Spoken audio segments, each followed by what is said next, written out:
ધર્મ છે ત્યાં જ જય છે. એક શેઠ હતો, તે નિરંતર પોતાના ઇષ્ટદેવના ધર્માદા કાઢતો હતો. પછી એક દિવસ તે શેઠ કોઈ મોટા શહેરમાંથી 5-10 હજાર રૂપિયાનું કાપડ વગેરે માલ વહાણમાં ભરીને આ કાંઠે લાવ્યા અને તે નજીકના ગામમાં પોતાની ઓળખાણવાળો કોઈક વાણિયો રહેતો હતો.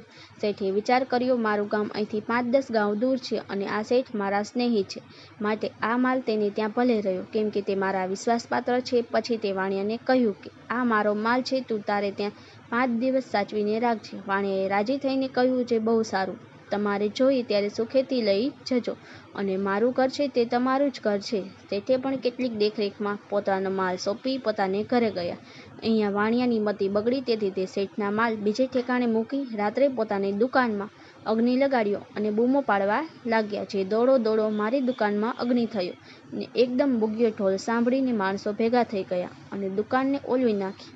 વાણિયો બહુ કલ્પાંત કરવા માંડી ગયો, જે મારું બળી ગયું તે તો ખેર, પણ મારા શેઠના 20,000 રૂપિયાનો માલ બળી ગયો, તેને હું શું જવાબ આપીશ? સૌ માણસો કહેવા લાગ્યા, જે આ છાની વાત ક્યાં છે અને અગ્નિ કોઈની મહેબત રાખે તેવું છે, માટે ભવિષ્યમાં જે થવાનું હતું તે થઈ રહ્યું, હવે કલ્પાંત કરવાથી કાંઈ પાછું આવે તેમ નથી અને અમે સૌ સાક્ષી છીએ.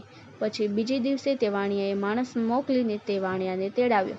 પછી તે શેઠે કાગળ વાંચીને પોતાના મનમાં નિશ્ચય કર્યો, જે ગમે તેમ થાય પણ મારું બળે નહીં. પછી તે શેઠ જ્યારે આ ગામે આવ્યો ત્યારે વાણિયો બહુ કલ્પાંત કરવા લાગ્યો. ત્યારે શેઠે કહ્યું, જે શેઠ શા માટે કલ્પાંત કરો છો? માલ બળ્યો તો મારો બળ્યો છે, તેમાં તમારે શું? વાણિયો કહે છે, મારે ને તમારે ઘણા જૂના નાતો અને મારે માથે આ નામાસી આવી. શેઠ કહે, જેમ થયું તેમ થયું, હવે તે કાંઈ પાછું નહીં આવે. તો પણ શેઠ તો અતિશય દિલગીરી કરવા લાગ્યા. પછી રોટલા જમી રહ્યા કેડી કાપડવાળા શેઠે કોર્ટમાં જઈને ફરિયાદ કરી છે, સાહેબ, મારો માલ બળ્યો નથી. કોર્ટવાળા અમલદાર કહે છે, તેની બધી દુકાન બળી ગઈ છે, તે અમે સૌ જાણીએ છીએ. વાણિયા કહે, ગમે તેમ કરો પણ મારો માલ બળે નહીં અને ત્રીજી ઠેકાણે હોવો જોઈએ. તે સાંભળી ન્યાયાધીશ કહ્યું, જે તેની શી પરીક્ષા થાય?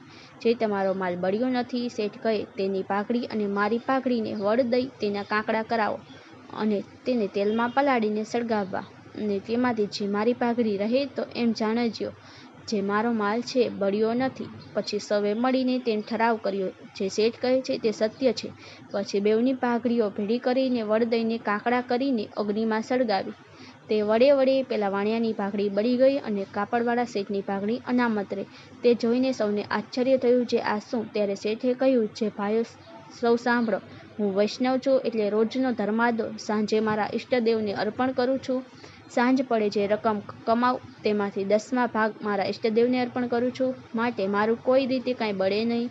પછી ન્યાયાધીશે પોલીસ મોકલીને તે વાણિયા પાસેથી શેઠના માલ સ્વાધીન કરાવ્યો અને તેને સજા કરી અને તેની ઘરવખરી બળી ગઈ અને બેઆબરૂ થયો. માટે ધર્મ છે ત્યાં જ જય છે. માટે સૌએ સત્ય બોલવું અને સત્ય ક્રિયા કરવી અને પોતાના ઇષ્ટદેવની દશાંત વિષાંત કાઢવી, તો તેના ઉપર ભગવાન સહાયભૂત રહે છે. પણ ખાલી દોડ કરવાથી ભગવાન રીઝે તેમ નથી.